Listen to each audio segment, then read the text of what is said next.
But the problem is we have either chronic recurring stresses or a major acute stress, like the death of a loved one or changing jobs or even going on a vacation. Your brain loves two things. It loves efficiency and it loves predictability. It loves what it already knows. And when you go on a vacation, it doesn't know anything. Your toothbrush isn't even in the same place.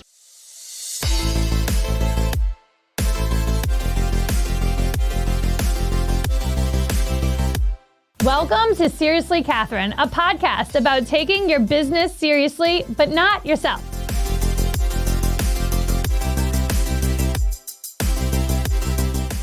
On this week's Hot Take, we are talking about the hot hottie, Jeremy Allen White. So if you've been living under a rock lately, let me sort of like bring you up to speed. He just did this Calvin Klein campaign, and the whole internet is like going nuts over this guy. He can pass his face though. Some of the comments, somebody said, I just got pregnant watching this video.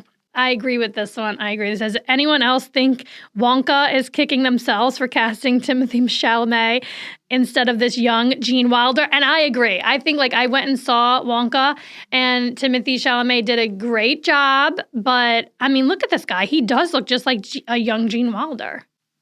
Funny, his initials are JAW because I'm still trying to pick up my jaw off the floor. How many times did we watch this? Yes, chef, whatever you say, chef. So I guess in this show, people say yes, chef to him over and over again. So people are going nuts about that. Yes, chef, whatever you say, chef. I think you just snapped me out of menopause. He looks young. He's a little guy. He's a youngin'. He's also most recently stars alongside Zac Efron in The Iron Claw. It's like a wrestling movie, but he was just at the Golden Globes last night because he won for Best Performance by a Male Actor in a Television Series, Musical, or Comedy, and this is for a show named The Bear. Anyway, people are in love with it. I mean, he's just having a moment, and I am here for it too. I think he's adorable, from the, neck down. I'm really not feeling his face. I'm sorry, but I just can't get past it. He's got beautiful blue eyes. Also, I cannot miss an opportunity to comment on Taylor Swift. I am officially living the Taylor Swift life. I'm nothing else is on Apple Music. Nothing else is on Spotify. We are listening to only Taylor Swift. She was looking hot at the Golden Globes. So she was nominated for her Eras film. And she did not win, but she's kicking ass. She's taking names. She's looking gorgeous. The only other person I saw in photos is Reese Witherspoon, who I love, She's timeless. And I guess she brought her son, Deacon Philippe. And you know what? I was brought down memory lane because I also thought, for whatever reason, Sarah Michelle Gellar has been coming up on my Instagram, feed lately. I don't even think I follow her, but she's maybe on the search bar. She's coming up and everything. And I totally forgot that Reese Witherspoon and Sarah Michelle Gellar were in Cruel Intentions together. And that movie is one of my all-time favorites. I haven't watched it in a while, but it was classic. I think I was in high school when it came out. This week in Saratoga, it's the new year, so a lot of people, not me, choose to go dry for January, dry January. And I guess now there's a thing becoming a vegan in February. Veganuary? Is that how you pronounce it? I don't know. What will they come up with next? So good to know. Saratoga Living put together a list of all the restaurants and bars that you can go to and get mocktails for dry January and vegan food for the month of February. And so some of them they mentioned, okay, so one of my favorite restaurants to eat at in Saratoga is Rhea. I love their menu. And what's really cool is they don't actually have a mocktails menu, but they will make any cocktail as a mocktail.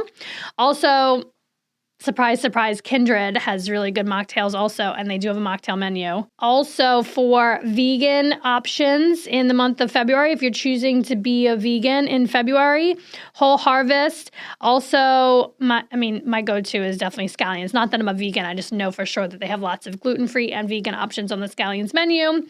Also, Saratoga Living brought up a hot topic here in Saratoga, and that is the vast lack of parking spaces, which is sort of all about your perception because we actually do have tons of parking in this town, but you got to know where to go. So I don't know if I should tell you my go-tos because then you might park there and then I won't have a parking spot. But we have this beautiful parking garage that the city and the city center and, you know, all the powers that be have built. And unfortunately, it's always empty. You know why? Because people in Saratoga do not want to walk 2 blocks. And I know we experienced this a lot at Paint and Sip. So Saratoga Paint and Sip is on Henry Street. It's one of my businesses. And all the time people come in and like, I couldn't find a parking spot. And it's like literally 2 blocks away from Paint and Sip, there are 3 parking garages, 2 of which that are free. And so it's sort of like an argument that people like to have, or they like to just like, rah, parking in Saratoga. But I like will fight you if you claim that there's no parking spaces in Saratoga, because again, we have 2 free parking city garages. We have 1 that's paid, that's beautiful. Street parking is also available. I do sort of like take it as a message from the universe or God that I'm like doing well in life when I can find a parking spot on Broadway. And I do find one often, but I am committed to like driving around the block several times before I give up and go to one of the garages.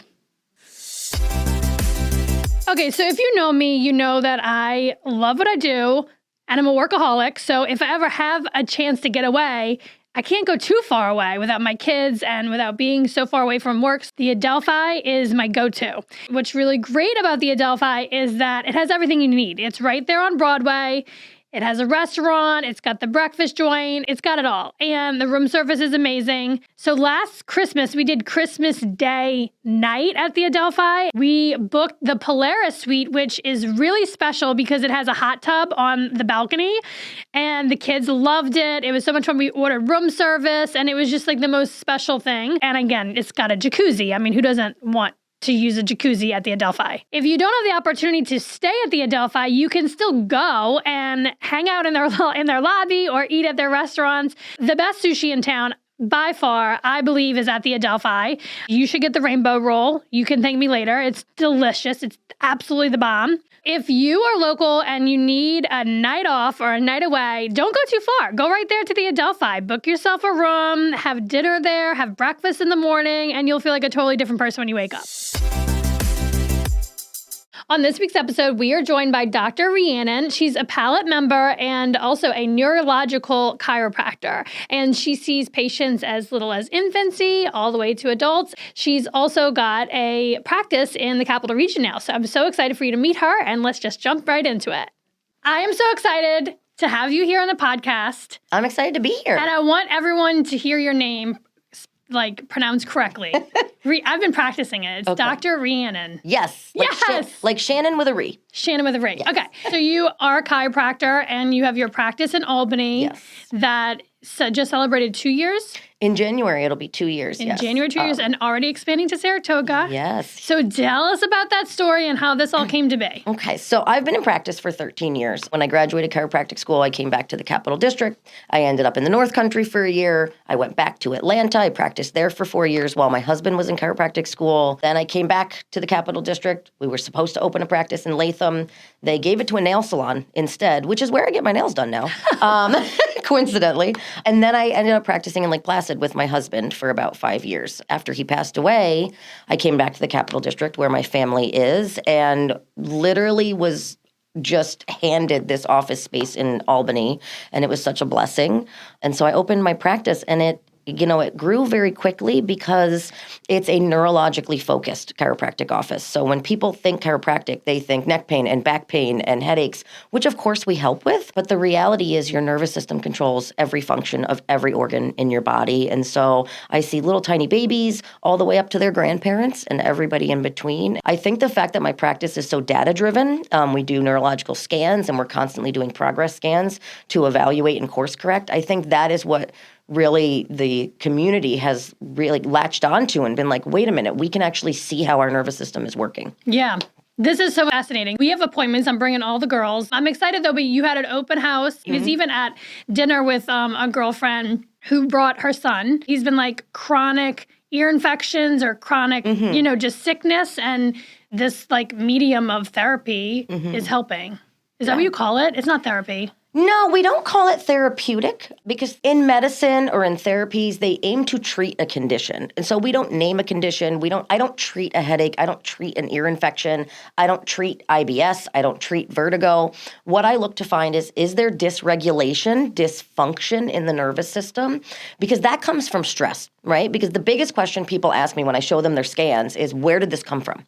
And we have physical stresses, we have chemical stresses, and we have emotional or mental stresses. Men usually prefer the word mental.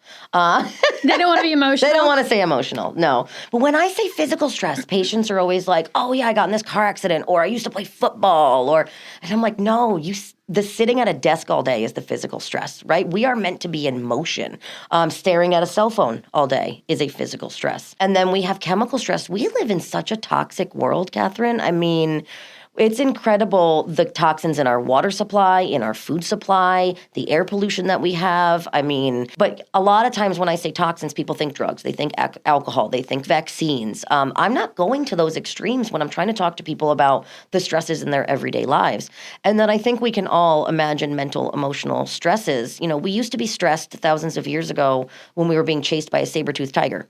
Now, you know, you're stressed when you're late to pick up your kids from daycare, and then you get the tax bill in the mail, and then you got to run bedtime and figure out how to feed everybody and start all over again the next day. And what happens is your brain maps all of these stresses.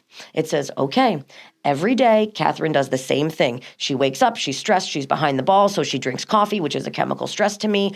And so the brain, when it gets a surge of stress, it says, okay, I'm going to do the same thing your house does. I'm going to trip a breaker, because I've got to keep Catherine alive, so I'm going to shut off this surge of stress coming in right now.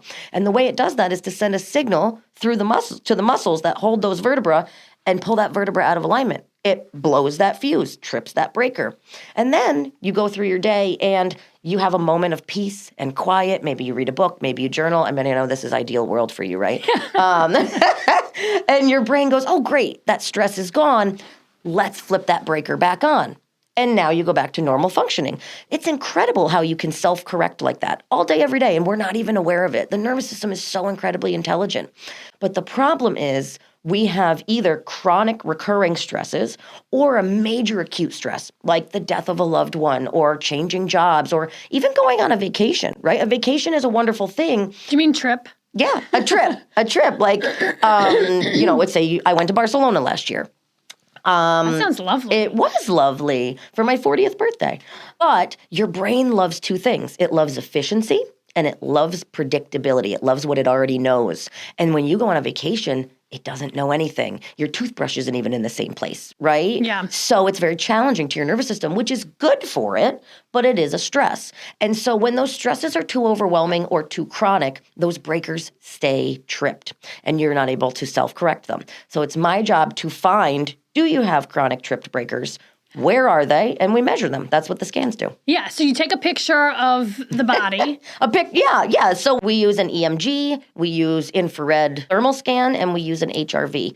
Many people are aware of a concept of an HRV because of their Fitbits or their Apple Watches. That's kind of a rudimentary version of it, but it's showing us how the autonomic nervous system is working, which is really just the part that's running in the background. Think like automatic, right? It's running your digestion and your immune system and your reproductive system and your healing and your growth and your repair. All the stuff you don't think about because you're thinking about all the other stuff. Yeah, well, you're not thinking about it until it stops working. And, you can't eat those same foods or whatever. Yeah. So the first time I ever went to a chiropractor was when I was pregnant and I had lower back pain. And I remember my mom and dad being like, you're going to a witch doctor. Yeah. Like, that doesn't work, So, but it absolutely did. I mean, it got me through that pregnancy. So that's what people, I think chiropractic has been around since 1895, right? But there's been different evolutions of it throughout its lifetime as our culture changes, right? As our medical culture changes. There are medical doctors who refer to me and to other chiropractors, and then there are medical doctors who maybe they've had patients who have had negative experiences with chiropractors, and that changes their viewpoint of it. I think we really need to work together. Whenever I onboard a new patient, I send out a letter to their primary care doctor, the pediatrician, the speech therapist, the occupational therapist, whatever other providers that they're working with, and say, hey, I'm Dr. Rhiannon. I'm a neurologically focused chiropractor. We have a co-patient. I would love to talk to you about their case and see how we can work together. Yeah, that's awesome. Then nobody ever responds. Shut up. Nobody. Nope. Seriously? No. So far. Because like maybe you're like a threat. If you can like come up with a solution that they don't need like, the more well-known medicines, right? You know what? I don't think it's as nefarious as that. I really think it's more that doctors are so overwhelmed they don't have time. Or a speech therapist or an OT. Like, you have to think about their caseload and the amount that they're reimbursed for that, right? And so they have so much on their plate. There's so much documentation that they have to do. I know there is on my end. So I don't ever take it as they don't care about their patient or they have a problem with me. I think it's just something else that got piled on their desk. I think that's the reality of it. Yeah. So you're telling me that, like, talking about kids, because you do see a lot of kids, a lot of little babies on the spectrum. So tell me why you might be seeing a child in your office. Okay. So, well, the biggest thing that we see with kids is birth trauma.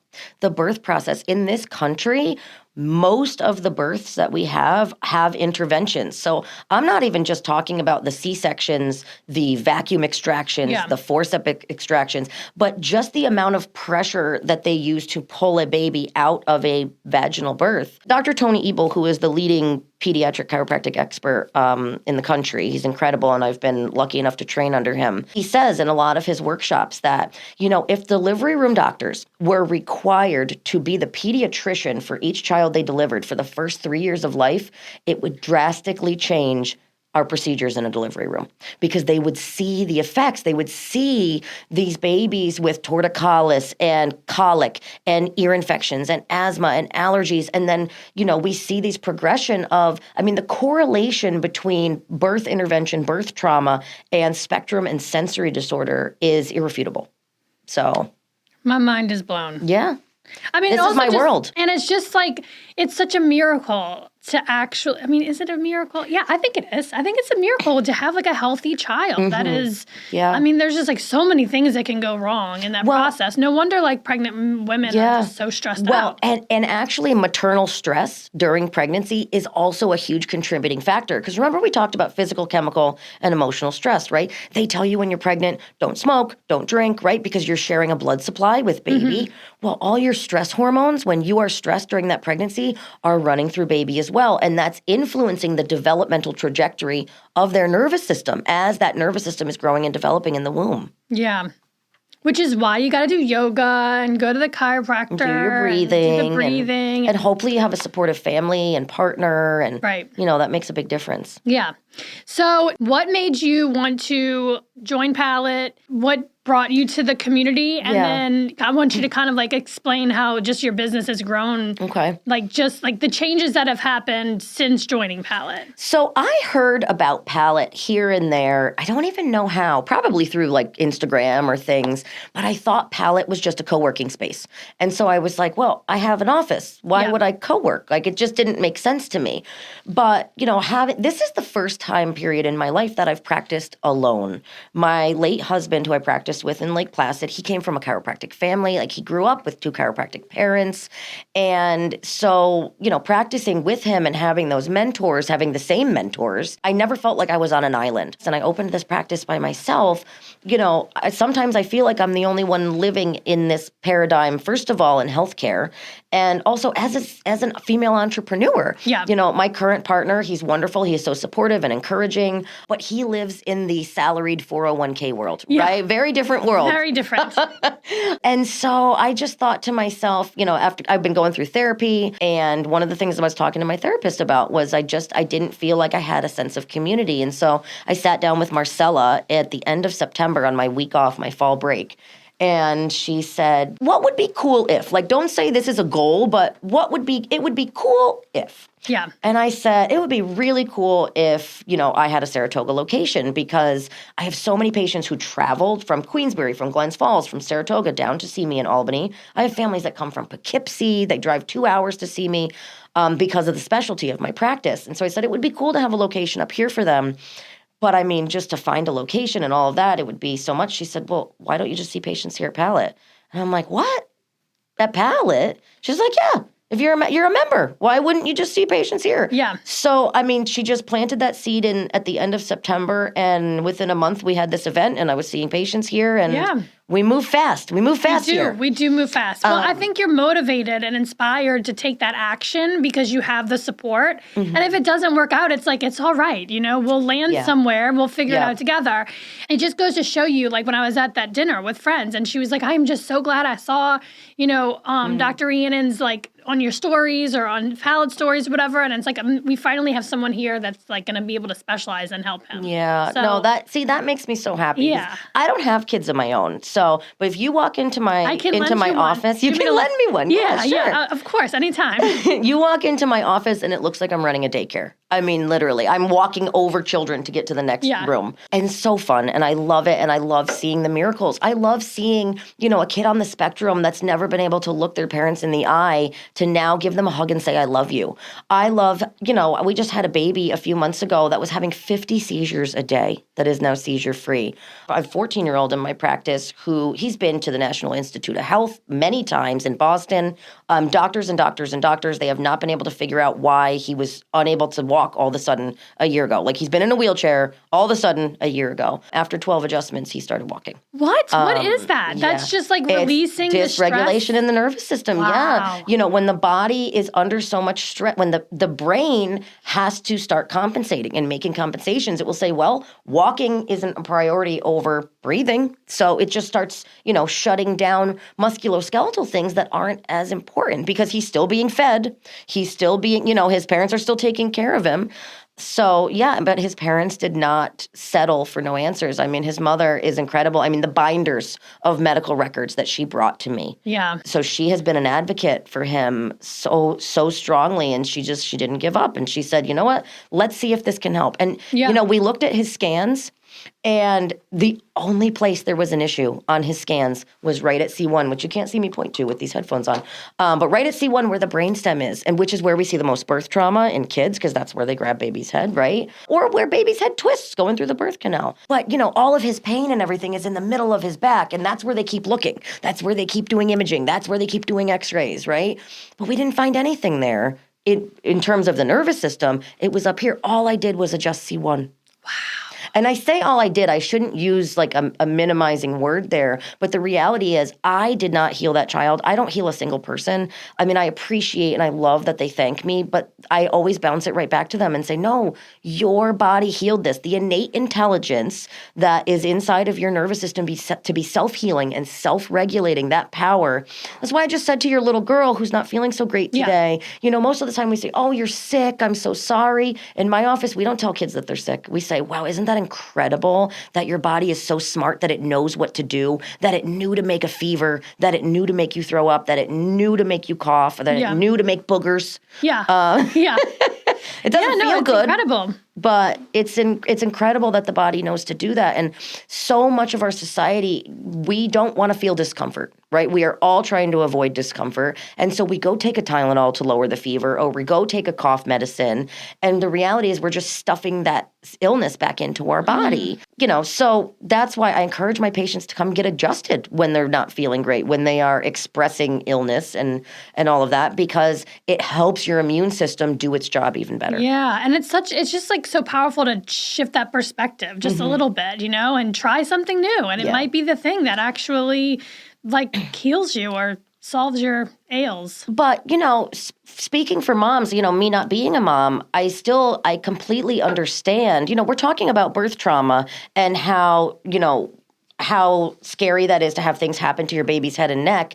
But then how do you go from that to thinking, I'm going to bring them to a chiropractor? Because don't chiropractors crack necks and crack backs, right?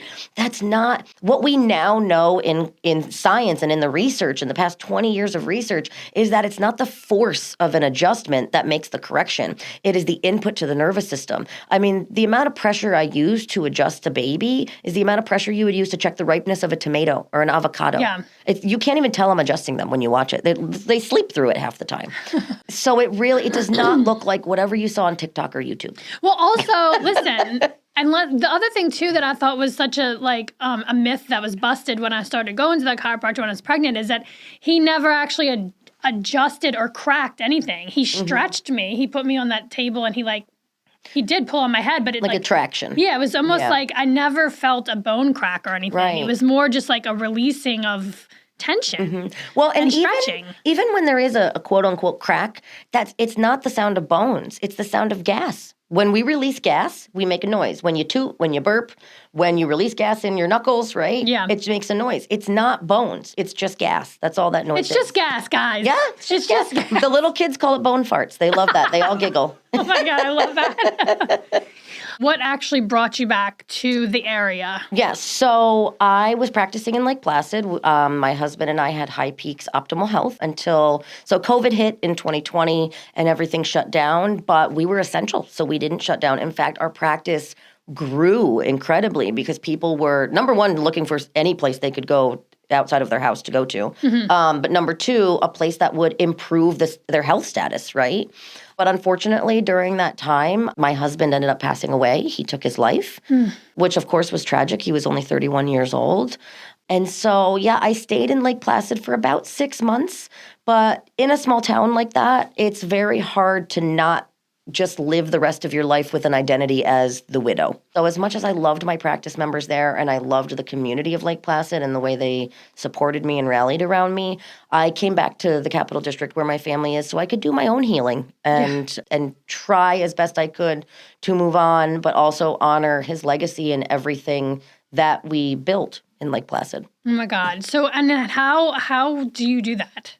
How do you honor that? How do you do that? Yeah. I taught most of my practice members. I mean, I would be surprised if one of my patients doesn't know my story. I talk about them all the time. I mean, this past fall, we've been talking about football. He and we loved football, the Patriots.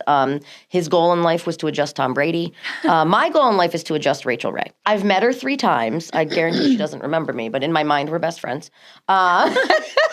And she lives up here, right? Yes, she does. She has a home in Lake Luzerne. Yeah. Actually, my office manager in Lake Placid, when Rachel Ray's house burned down, her dad was one of the contractors rebuilding it. So I was like 2 degrees of separation from Rachel So Ray. close. But yeah, like in chiropractic, we have, like, you know how some couples have like their celebrity hall pass? In chiropractic, we have like that one person we want to adjust. And mine's Rachel Ray. I believe it'll happen. But no, I talk about him a lot. Christmas time was something that was very special to him. And in Lake Placid, we won the award for best Christmas lights every year. Oh. I think you could see our office from space. I mean, he even rented a lift to put the lights on the building on our office. Yeah, he was committed. So he was everything Joseph Klaus did was big. He hiked all 46 high peaks barefoot in 9.5 weeks. He was known as #GingerGoat on Facebook in the Adirondack backcountry groups. Yeah. I mean, just like, did he take off of work during that time to just knock it out? Or he was still seeing patients? He was, yeah. He would get up at 3 o'clock in the morning and go hike a few high peaks and come back and go about his day. And everything with him was big and larger than life. And I think that was a big part of why it was so traumatic for the whole community of Lake Placid when he passed. You know, the biggest thing that people said to me over and over and over was, you know, we don't understand. He was always laughing. He was always smiling. He was always happy, they would say, as if happy is a perpetual state, right? Yeah. And that was what he wanted them to see. And that doesn't mean that it was fake. He was able to put himself in that state for a period of time. Right. But the reality was that behind the scenes, he was constantly searching for something to distract himself. And so being a part of his patients' lives, his friends, his family, I mean, he gave everything he had to all the people that he loved. And that was a distraction for him of what he was going through internally. Mm-hmm. And so I think that's something that people don't realize. You know, you were saying earlier about how, you know, a lot of people say suicide is selfish. And I mean, I knew Joseph since he was 14 years old, and I'm sure his family would agree with this statement as well. Joseph was the least selfish person on this planet. He truly believed that he was doing everyone a favor by removing himself from the situation, which is so horrible to even think about him feeling that way. But my point being, he was not fake in what he showed people. It just wasn't the full picture. Yeah. Yeah. I mean, we hear this so much, right? That, you know, you just don't know what people are going through behind closed doors in the privacy of their own heads. And I think now more than ever, people are more aware of it and open to talking about it. But we still have so far to go. I mean, well, and there is, so in this situation, I'm the widow, I'm the wife, but there's other situations where obviously his parents lost a son. If we had had children, they would have lost a father. Friends lost a friend, all of that. And so when a death like that happens, a small community, and Saratoga's a small community too. A small community, they speculate, right? And there becomes gossip and there becomes wonder. And I was just never going to be able to just be me ever again. It was going to be the rumors and the questions. And I just didn't feel right and still don't feel right speaking his truth. I know what he was going through. I know exactly why he made the decision that he made, but it's not my story to tell. It was his. So instead of trying to go out there and say what he was going through and placing blame, because there really is no blame, I just felt that it was better for me to leave Lake Placid so that that memory is a good one of him. And I'm not having to kind of crawl out from under things anymore. For my own sanity and for my own healing process. Right. Yeah. So you certainly are in therapy. I went through a lot of therapists. When you first lose a loved one, they want to put you in grief therapy.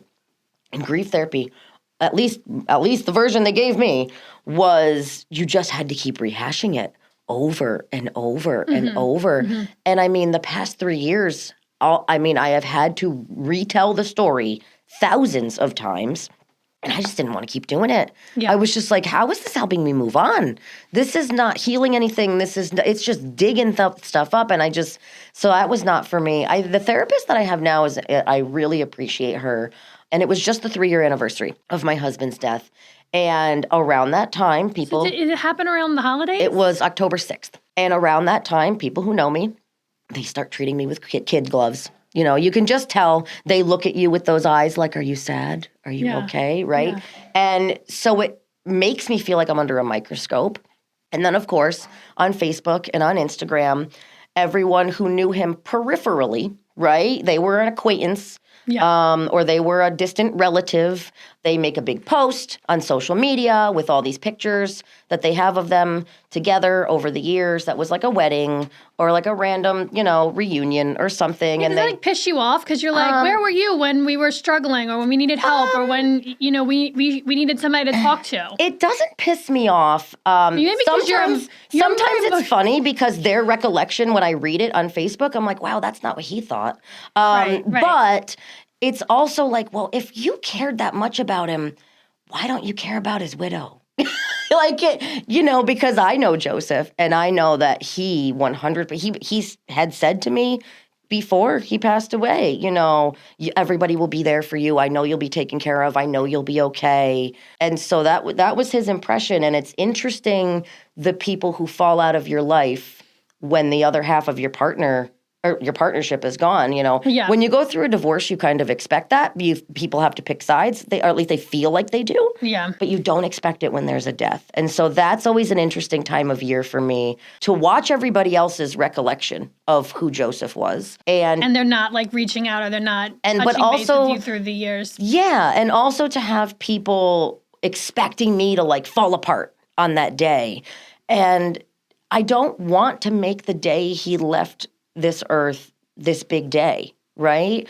Actually, at his funeral, we had the Dave Matthews song, Oh Joy Begins, Samurai Cop, played in the church, in the Catholic church. They played it on the piano. Good friends of ours, the Izzo family, played it. And it's all about, that birth and coming into this world and then how we lose our way through pain, right? But just to celebrate the fact that we did have Joseph here for 31 years, it's going to make me cry to say that, instead of focusing on the fact that he's not here anymore. And that, the impacts that he made when he was here, right? So, we see this again, like a most recent situation where it's like a flooding of people who were like, wow, he had such an impact on me and he was so kind and so unselfish, right? Yeah. Like so giving and so caring. And it's like that I think is hard though to be on the other side of it. And you're like, but still he was struggling and he was going through all of this pain and he's not in pain anymore. You know, I just think that's like another thing you hear too. He's like, well, he's not in pain anymore. And it's like, damn right he's not, you know? And like, could you imagine being in that much pain and that much struggle to take your life? I think the burden of being so selfless is something that a lot of people carry and don't talk about, right? Like they do and do and do and give and give and give. And when they don't feel like they're getting it in return or when they don't feel like it's appreciated or acknowledged. It's still not enough. For Joseph, that was a big thing, was that everything he gave and sacrificed for the people that he loved, he felt like, how is this not enough? How do you not see me? How do you not see how much I care? And that was his struggle. Ugh, and it's heartbreaking. But, I hope that whatever version comes after this, right? I hope that he can see that, because I do believe that all the people that he loved and cared about while he was here with us did love him and appreciate him and maybe just didn't show him the way that he needed. Or didn't know how, right? Because I think that's another part of it. So now he does incapable. See the impact that he made because he touched so many lives. I would not be here. I would not be a chiropractor. My life would be a completely different trajectory had I not met him and his family. Yeah. They're the reason I am a chiropractor. So, completely changed my life.